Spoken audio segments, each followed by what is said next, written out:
Nobody joins these organizations thinking they're going to be the bad guy or they're going to do something horrible. They think that they're doing something good. It's a very cult-like mentality.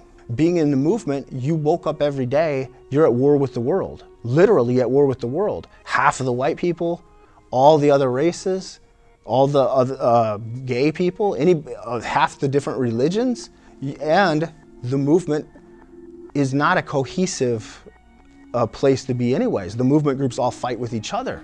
They'll come together sometimes, but mostly there's a lot of bickering over religion, over different things like that.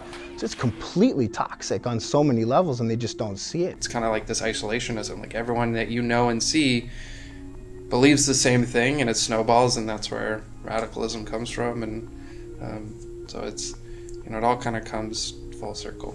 For me, every time something bad happened, every time I was physically attacked by people, or some pressure was put on my family, pressure was put on me, I doubled down. Yeah.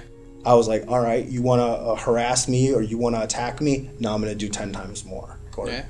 Double down. Double Dig down. your heels in and fight harder. I was involved with the organization called the National Socialist Movement for 27 years. For 25 of those years, I was the national leader of that organization, which for anybody that doesn't or isn't aware of the organization, it was the largest Nazi party in the United States.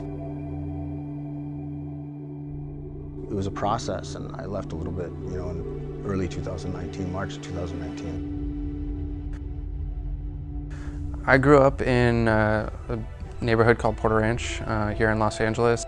It was a nice, quiet neighborhood. I went to really good schools. I had all my friends kind of walking distance.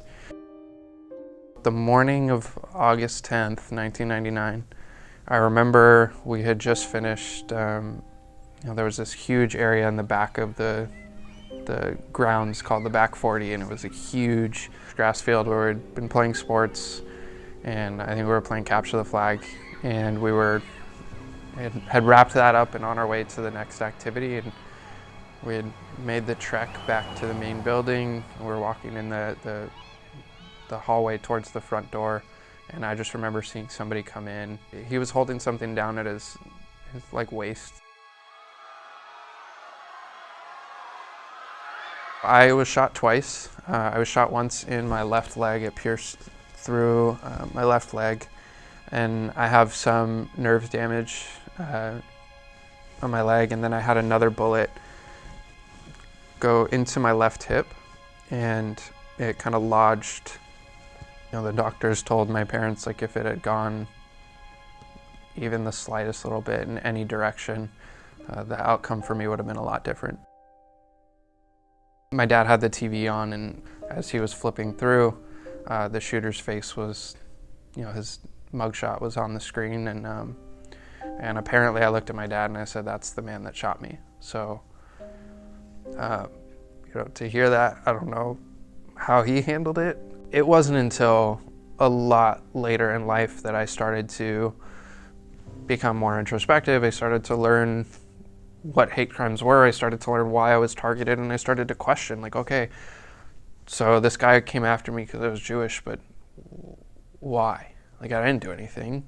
For me, the goal is just progression. It's always moving forward. Always, always, always taking the opportunities to move forward, and I think that's, that should always kind of be the goal. It's really, really great that you came and that you're speaking out and the good work you do.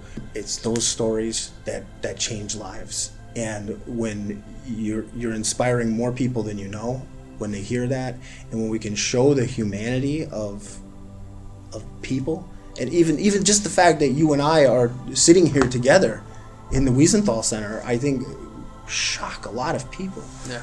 It's not something that you see every day. And if we can come together like this, and you're my brother as far as I'm concerned.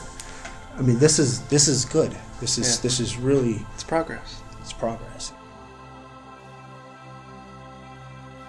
Going forward, the way I see the world now is with love and compassion and empathy, and these are the things that get people out.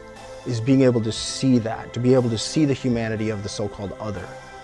You're so busy when you're in the movement othering everybody, going, those people, that group. And when you see everybody as the greater humanity, it's life altering. It's a completely different way of looking at the world, and it's very, very good. It's very positive, and happier now than ever. And I've shared my story so many times. And if in all those times I've only impacted one person, I still take that as a win. And I still think that somebody's life has improved because of what I went through. And if I can do that, and I can give some kind of purpose to my tragedy, that gives me some form of, it's got healing. It's a healing process.